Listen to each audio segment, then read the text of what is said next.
মথুৰাপুৰত আম আদমি পাৰ্টিৰ অনশন কাৰ্যসূচী পালন দিল্লীৰ মুখ্যমন্ত্ৰী অৰবিন্দ কেজৰিৱালক বিনা চৰ্তে মুক্তিৰ দাবীত শাসনাধীষ্ঠ বিজেপি চৰকাৰৰ বিৰুদ্ধে বিভিন্ন শ্লোগানেৰে তীব্ৰ প্ৰতিবাদেৰে উত্তাল কৰি তোলে মথুৰাপুৰ অঞ্চল আম আদমি পাৰ্টিৰ ৰাষ্ট্ৰীয় কমিটিৰ নিৰ্দেশ মৰ্মে দেওবাৰে চৰাইদেউ জিলাৰ মথুৰাপুৰৰ আম আদমি পাৰ্টিৰ কাৰ্যালয়ৰ সন্মুখত আপৰ সক্ৰিয় কৰ্মীসকলে তিহাৰ জেলত বন্দী হৈ থকা আপৰ সভাপতি অৰবিন্দ কেজৰিৱালৰ সুস্বাস্থ্য কামনা কৰাৰ লগতে শীঘ্ৰে মুক্তিৰ দাবীত 5 ঘণ্টীয়া এক অনশনৰ কাৰ্যসূচী পালন কৰে আনহাতে এই অনশনথলীত বিৰোধী ঐক্য মঞ্চৰ উমৈহতীয়া প্ৰাৰ্থী কংগ্ৰেছ দলৰ যোৰহাট লোকসভা সমষ্টিৰ গৌৰৱ গগৈক ভোটদান কৰাৰ সিদ্ধান্ত গ্ৰহণ কৰে উক্ত কাৰ্যসূচীত অংশগ্ৰহণ কৰে আপৰ চৰাইদেউ জিলাৰ সভাপতি মুনিন গগৈ সংখ্যালঘু কোষৰ চৰাইদেউ জিলাৰ সভাপতি আজাদ হুছেইন চৰাইদেউ জিলাৰ সম্পাদক ৰাণা ফুকন আমি হৈ আমাৰ শ্ৰদ্ধাৰ অৰবিন্দ কেজৰিৱাল ডাঙৰীয়াৰ সুস্বাস্থ্য আমি কামনা কৰাৰ লগতে তেওঁ যে সম্পূৰ্ণ নিৰ্দোষী কাৰণ সঞ্জয় সিঙক আজি অলপ দিনৰ আগতে জামিনমুক্ত কৰিলে যেতিয়া চিফ জাষ্টিছে তেওঁলোকক বিনা চৰ্তে জামিনমুক্ত কৰিলে কাৰণ তেওঁ নিৰ্দোষী এজন ব্যক্তি হিচাপে আমাক অকল আম আদমি পাৰ্টিক ৰুধিবৰ বাবে বিজেপিয়ে প্ৰত্যক্ষ আৰু পৰোক্ষভাৱে মানে যি ধৰণে আমাৰ ওপৰত অত্যাচাৰ চলাইছে অত্যাচাৰত আমি কেতিয়াও মানে সহ্য কৰিব নোৱাৰোঁ যিহেতু আম আদমি পাৰ্টিৰ মুখ্য মন্ত্ৰী অৰবিন্দ কেজৰিৱাল ডাঙৰীয়া এজন নিৰ্দোষী ব্যক্তি তেওঁ কোনো বিনা চৰ্তে তেওঁ মুক্তি দিবৰ কাৰণে আমাৰ জিলাৰ তৰফৰ পৰা আমি দাবী জনাইছোঁ আজি আমাৰ প্ৰিয় নেতা অৰবিন্দ কেজৰিৱালৰ যি তিহাৰ জেলত বন্দী কৰি ৰাখিছে বিজেপিয়ে যি পৰিকল্পনা কৰিছে তেওঁলোকে ভাবিছে তেওঁৰ স্বাস্থ্য ইতিমধ্যে আমি গম পাইছোঁ ডায়েবেটিছ ৰোগত আক্ৰান্ত হৈছে 2-3 কেজি ৱেইট কমিছে বুলি গম পাইছোঁ আমি প্ৰতিখন জিলাই আজি 5 বজাৰ পৰা সন্ধিয়া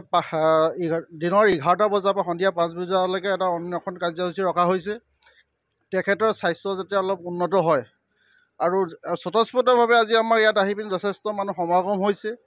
আৰু বিজেপিক উৎখাত কৰিবৰ কাৰণে আমাৰ যি আম আদমি পাৰ্টিয়ে যিহেতু যোৰহাট লোকসভা সমষ্টিত কোনো প্ৰাৰ্থী নাই এই সম্পৰ্কত এটা আলোচনা হৈছিলে আমি যোৰহাটত কংগ্ৰেছৰ প্ৰাৰ্থী গৌৰৱ গগৈকে আমি সমৰ্থন জনাব বুলি আজি আলোচনা হ'ল আমাৰ চৰাইদেউ ডিষ্ট্ৰিক্টৰ ফালৰ পৰা আমি এইটোৱে জনাব লাগে যে ধৰক বিজেপিয়ে যিখিনি কথা কৈছে কামৰ কথামতে কামখিনি তেওঁলোকৰ নিমিলে যিখিনি তেওঁলোকে মানুহক প্ৰতিশ্ৰুতি দিছিল সম্পূৰ্ণ ভুৱা সকলো ক্ষেত্ৰতে আমি অকল টেক্সৰ বুজাহে পাইছোঁ তো মই ভাবোঁ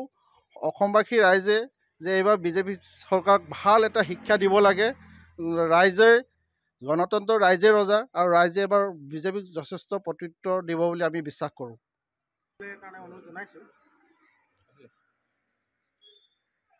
আমি এইটো কাৰণে ভোট দিবৰ কাৰণে অনুৰোধ জনাইছোঁ যিহেতু এজন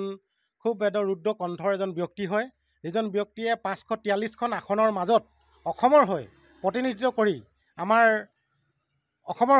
কৰি সাংসদ হিচাপে তেওঁ যি তৰ্জনী গৰ্জনী আমি দেখিবলৈ পাওঁ তেওঁ নৈতিক সাহস আছে আৰু যিহেতু তেওঁ CM তৰুণ গগৈ 15 বছৰ কাৰ্যকাল থকাৰ এজন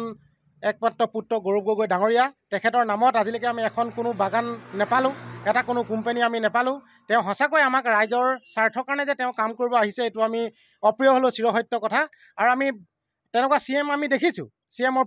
পুতেকৰ নামত কিমান সম্পত্তি থাকে তেওঁৰ মিছেছৰ নামত কিমান সম্পত্তি আছে কিন্তু আজিলৈকে ডলি গগৈ বা তৰুণ গগৈ বা গৌৰৱ গগৈৰ নামত কোনো আমি সম্পত্তি অগাধ আমি তেওঁলোকক দেখা নাই তেওঁ খুব শুদ্ধ আৰু নিকা ভাৱমূৰ্তি অসমৰ ৰাইজক প্ৰতিনিধিত্ব কৰি আহিছে কৰি যাব বুলি আমাৰ বিশ্বাস থকাৰ কাৰণে আমি সকলো অসমবাসী আম আদমিৰ তৰফৰ পৰা চৰাইদেউ জিলাৰ হৈ আমি অসমবাসীক আমি অনুৰোধ জনাব বিচাৰিম যে গৌৰৱ গগৈ বিপুল ভোটত জয়যুক্ত কৰি যেন আপোনালোকে সাংসদত এজন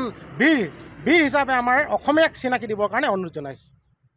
মথুৰাপুৰৰ পৰা ইছলাম আহমেদৰ ৰিপৰ্ট অসম আদিত্য।